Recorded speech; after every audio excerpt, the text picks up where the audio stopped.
যে এই যে নির্বাচনটা আগামী কয়েকদিন পরে হবে, আমি 1 বছর আগে বলেছিলাম যে এই নির্বাচনটি আমরা যত সহজ ভাবছি, অ্যাকচুয়ালি নির্বাচনটি তত সহজ নয়। সেদিন অনেকেই আমার কথাটি একটু হেসে খেলে উড়িয়ে দিয়েছিলেন, কিন্তু আজকে কিন্তু আপনারা প্রত্যেকেই অনুধাবন করতে পারছেন আমার সেদিনকার কথার অর্থ। দেখুন, আমি যদি কিছু মনে করবেন না, আমি উদাহরণটা দিচ্ছি বোঝানোর জন্য। আমি কিন্তু আপনাদের সামনে আমি আজকে বলতে পারতাম যে আমার মা, আমাদের সকলের নেত্রী দেশনেত্রী খালেদা জিয়ার শারীরিক কি অবস্থা, বা এটা বলে আমি আমার নিজের কষ্টের কথাই বলতে পারতাম আপনাদের কাছে। আমি কিন্তু সেটা আপনাদের সামনে তুলে ধরছি না। আপনাকে একটা জিনিস বুঝতে হবে, আপনি বলতে প্রত্যেককে আমি আপনাদেরকে বোঝাচ্ছি, আমরা রাজনীতি করছি দেশের জন্য, দেশের মানুষের জন্য। আমরা যদি সারাক্ষণ আমাদের নিজের কষ্টের কথা বলতে পারি, তো জনগণ কার কাছে যাবে? জনগণ কার কাছে গিয়ে তার কষ্টের কথা বলবে? জনগণ তো আপনার কাছেই যাবে তাদের কষ্টের কথা বলতে, তাদের দুর্দশার কথা বলতে। আমার রাজনৈতিক জীবনে এখানে অনেকেই আছেন আমার থেকে যাদের রাজনৈতিক জীবন অনেক লম্বা, অনেক বড়। আমি যতটুকু দেখেছি, যতটুকু বুঝেছি, দেশ থেকে বহু হাজার মাইল দূরে আছি। এই কষ্টের কথা নয়, কোনো অন্য একদিন বলবো। এখন নিজেদের কষ্ট না, এখন জনগণের কষ্ট লাঘবের কথা হতে হবে। হাজার মাইল দূরে আছি, কিন্তু তারপরেও আমার কাছে যেটা মনে হয়েছে, আমার কাছে মনে হয়েছে রাজনীতিবিদ বলেন, রাজনৈতিক সচেতন মানুষ বলেন, রাজনৈতিক বিশ্লেষক বলেন, সবাই ঘুরে ফিরে ওই একই জায়গার মধ্যে কিভাবে সমস্যার সমাধানগুলো হবে, কি কি বিষয় আমরা কি কি কাজ করব, এই দিক নির্দেশনা গাইডেন্স কারও নেই, একমাত্র বিএনপি ছাড়া। এবং আমার নিজের কাছে রাজনীতিবিদ হিসেবে, একজন রাজনৈতিক কর্মী হিসেবে আমার নিজের কাছে মাঝে মাঝে বিরক্ত লেগে গেছে। একই জিনিস কত, একই জিনিস কত, একই জিনিস কত। ভাই, মানুষের জন্য কি করব আমরা, সেটা তো দিতে হবে পলিসি নিয়ে। আপনারা বলেছেন আমাদের যে সকল নেতা কর্মীর কেস কাচারে এসে করতে পারেনি, ঠিকভাবে গড়ে তুলতে পারেনি, তাদেরকে ভাতা দিতে হবে। আপনি রাষ্ট্রীয় তহবিল থেকে নির্দিষ্ট একটি দলের কর্মীদেরকে কি করে ভাতা দিবেন? এটা কোন আইনে আপনি এটাকে জায়েজ করবেন? তাহলে একটু আগে একজন এখানে বলেছেন যে কোনো কিছু কিছু ব্যক্তি প্রতিষ্ঠান, প্রাইভেট প্রতিষ্ঠানে বিশেষ একটি দলের লোক কাজ করে, সেটা যাতে পরিবর্তন হয়, তাতে কন্ট্রাডিক হচ্ছে। ভাই, আমরা কি বলছি না বলছি আমাদেরকে বিবেচনা করতে হবে, তো বাস্তবসম্মত বিষয় চিন্তা করতে হবে।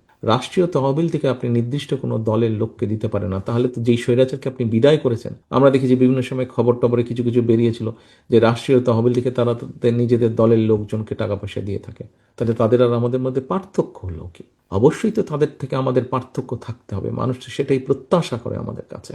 এখন সহকর্মীবৃন্দ, আজকের এই অনুষ্ঠান প্রায় শেষ পর্যায়ে।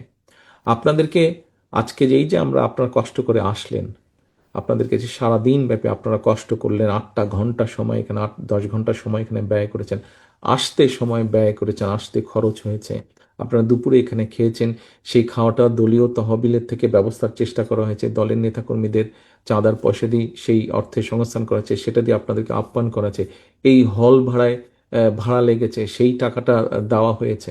এই সবগুলো তো অর্থপূর্ণ হতে হবে। আপনার ব্যয় করা অর্থ, আপনার ব্যয় করা সময়, দলের ব্যয় করা সময়, দলের অর্থ, এই যে ফোল্ডারগুলো ছাপানো হয়েছে তার জন্য অর্থ খরচ হয়েছে, এগুলো তো অর্থপূর্ণ হতে হবে, অর্থহীন হলে তো হবে না। আপনাদের এই সফরটা অর্থপূর্ণ হতে হবে, এবং তখনই অর্থপূর্ণ হবে আপনারা আজকে যা জেনে গেলেন, যা শিখে গেলেন এখান থেকে। অবশ্যই কিছু জেনে গিয়েছেন, অবশ্যই কিছু শিখে গিয়েছেন। এই জিনিসগুলো আপনাদেরকে মানুষের দৌড় গোড়ায় নিয়ে যেতে হবে। আজ আপনাদের সামনে আমি আবারও বলতে চাচ্ছি, এখনো যদি আমরা সিরিয়াস না হই, সামনে এই দেশের অস্তিত্ব, সার্বভৌমত্ব হুমকির সম্মুখীন হবে যদি আমরা, এবং এটা একমাত্র বাঁচাতে পারে গণতন্ত্র, এবং সেই গণতন্ত্রের ভিত্তিকে মজবুত করতে পারেন আপনারা, বাংলাদেশ জাতীয়তাবাদী দলের প্রত্যেকটি মানুষ। আমরা সকলে মিলে যদি চেষ্টা করি, পরিকল্পনা করে চেষ্টা করি, আমরা খাল খনন করতে পারবো না, 20,000 কিলোমিটার খালের কথা বলা আছে, আমরা অবশ্যই খাল খনন করতে পারবো। আমরা সকলে মিলে যদি চেষ্টা করি, আমরা 25 কোটি গাছ লাগাতে পারবো না, ইনশাল্লাহ আমরা অবশ্যই গাছ লাগাতে পারবো। আমরা দেশের ক্রীড়া ব্যবস্থাকে এইভাবে ঢেলে সাজাতে চাই। শুধু কি ডাক্তার ইঞ্জিনিয়ার তৈরি করব আমরা? শুধু কি আমরা অন্যান্য পেশা তৈরি করব? আমরা কেন প্রফেশনাল খেলোয়াড় তৈরি করব না? কেন? খেলা আমাদের বহু আছে। আমাদের ছেলেমেয়েরা যেরকম গান গাইতে পারবে, আমাদের ছেলেমেয়েরা সেরকম খেলোয়াড় হতে হবে। মেয়েরা খেলছে না ফুটবল, এশিয়া কাপে নিয়ে এসছে না, ছেলেরা ক্রিকেট খেলছে না, ক্রিকেট থেকে নিয়ে এসছে না, তারা ভালো সুনাম বই নিয়ে এসছে, আন্তর্জাতিকভাবে হবে। হতেই পারে ভাই, কেউ লেখাপড়ায় ভালো, কেউ খেলাধুলায় ভালো, আমরা সবার জন্য চেষ্টা করব স্কোপ তৈরি করতে। কিন্তু এই যে করব আমরা, এইগুলো জনগণকে জানতে হবে। তো আপনারা ছাড়া জনগণের পক্ষে জানা সম্ভব না। আপনি যদি না যান, আরেকজন যাচ্ছে, সে গিয়ে মিথ্যা বিভ্রান্তি ছড়াচ্ছে জনগণের মাঝে। কাজে আপনি এই মিথ্যা বিভ্রান্তি বন্ধ তখনই হবে যখন আপনি মাঠে হাজির হয়ে যাবেন, ঘরে ঘরে, দুয়ারে দুয়ারে। মিটিং করে করে বললে হবে না, ছোট ছোট গ্রুপ করে ঘরে ঘরে যেতে হবে, মাঠে মাঠে যেতে হবে, কৃষকের খেতে যেতে হবে, মসজিদের ইমাম মুয়াজ্জিম সাহেবদের কাছে যেতে হবে, প্রাইমারি স্কুল হাই স্কুলের টিচারদের কাছে যেতে হবে, ঘরে ঘরে মা বোনদের কাছে যেতে হবে, স্কুল কলেজের তরুণ তরুণীদের কাছে যেতে হবে, যুবকদের কাছে যেতে হবে, ভাগ করে করে যেতে হবে প্রত্যেককে আপনাদের। আপনারা পেরেছেন স্বৈরাচারকে মোকাবেলা করতে, আপনারা পেরেছেন 111-এর ষড়যন্ত্রকে মোকাবেলা করতে, ইনশাল্লাহ আপনারাই পারবেন আগামী দিনের যে ষড়যন্ত্র আছে সেটিকেও মোকাবেলা করতে, গণতন্ত্রের ভিত্তি স্থাপনের মধ্য দিয়ে। Next level, well done, side by side, free.